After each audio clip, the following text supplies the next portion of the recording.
मैं आपको बता रही हूं कि बाइडेन के लिए ये इस वक्त मुश्किल की स्थिति है, क्योंकि वो यूक्रेन अभी तक नहीं गए हैं, सवाल उनसे पूछे जा रहे हैं।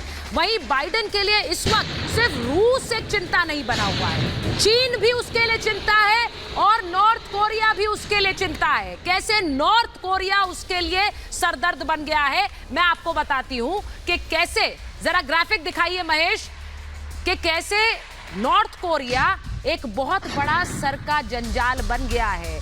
आज किम जोंग उन के दादा की जयंती है और 15 अप्रैल की तारीख नॉर्थ कोरिया के लिए बहुत बड़ा दिन होता है, बड़ी तारीख है। किम उल सुंग को किम जोंग उन गिफ्ट देंगे। क्या गिफ्ट देंगे? कहा यह जा रहा है कि आज की रात किम जोंग उन परमाणु बिसात बिछा सकते हैं। परमाणु बिसात, क्योंकि संदेश देना वो चाहेंगे। परमाणु परीक्षण कर सकते हैं किम, ये कहा जा रहा है। परमाणु परीक्षण करेंगे। कई हफ्तों से इस परमाणु परीक्षण की तैयारी की जा रही है, यह भी कहा जा रहा है। उत्तर कोरिया का सबसे अहम दिन है 15 अप्रैल, जैसा मैंने कहा। तो क्या वो एक परमाणु परीक्षण करेंगे? और इसको लेकर अमेरिका में हड़कंप मचा हुआ है। जो बाइडेन डरे हुए हैं, दादा की याद में धमाका कर सकते हैं किम जोंग उन, ये कहा जा रहा है। किम उल सुंग की 110वीं जयंती है आज, और इसी मौके पर क्या एक बार फिर संदेश अमेरिका को भी देंगे? कई दिनों से परमाणु परीक्षण की चर्चाएं तो आ ही रही थी। अमेरिका को भी ये डर सता रहा है कि किम कहीं फिर से कोई परीक्षण ना कर दे। अमेरिका ने उसी डर में अपना एयरक्राफ्ट कैरियर भेजा है, यूएसएस अब्राहम लिंकन भेजा है। किम को क्या अमेरिका रोक पाएगा? जीडी बख्शी सर, आपके पास आ रही हूं मैं, क्योंकि जंग भले ही यूक्रेन और रूस के बीच है सर, लेकिन अमेरिका फैक्टर आप इसे इग्नोर कर ही नहीं सकते हैं। हर जगह अमेरिका घुसा हुआ। नहीं, देखिए, अब जब क्राइसिस हुआ था, उसका आड़ में उसका फायदा उठा के चीन ने हम पे शरेआम हमला किया।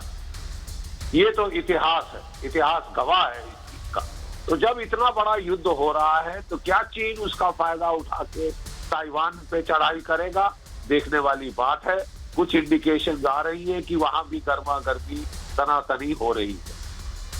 किम जोंग उन तो थोड़े से वो पागल हैं, उनसे कुछ भी उम्मीद की जा सकती है, वो कुछ भी करेंगे। और वो छेड़खानी पे लगे हुए जब से ये दौर शुरू हुआ है।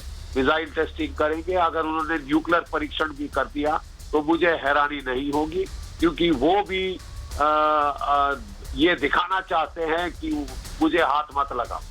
जहां तक बाइडेन साहब के करीब जाने का सवाल है, मॉस्कोवा के डूबने, क्षतिग्रस्त होने के बाद मैं नहीं समझता उनको जाना चाहिए, क्योंकि अभी तक एज अ गुडविल जेस्चर रूस ने कीव के ऊपर हवाई हमले, मिसाइल अटैक्स बंद कर दिए थे। इसी के चलते बोरिस जॉनसन बड़ी दादागिरी दिखा के वहां पहुंच रहे। अब उन्होंने साफ कह दिया है कि साहब अब तो द ग्लव्स आर ऑफ, तो वहां पे होगा। दूसरी, ये जो चेल कौन चल रही है सोशल मीडिया पे कि यूक्रेन जीत गया, मॉस्को पे कब्जा करने वाला है, ये महज बकवास है। जो असली में जानकार लोग जो जानते हैं कितना नुकसान रूस ने किया है, उनके petrol, fuel, oil, lubricant depots का, अंडरग्राउंड एमिनेशन बंकर्स का, tank repair, airfield, aircraft repair factories का बहुत तबाही मची है। और कल ये खबर बिल्कुल हमारे मीडिया ने दिखाई ही नहीं कि 1000 से ज्यादा यूक्रेनियन मरीन ने मारियोपोल में आत्मसमर्पण किया है। रूस की फौजें आइजुम पहुंच गई हैं। आइजुम में उनके ऊपर 2 बड़े यूक्रेनियन आर्मर्ड मैकेनाइज्ड ब्रिगेड्स के काउंटर अटैक्स हुए, वो विफल हो गए हैं।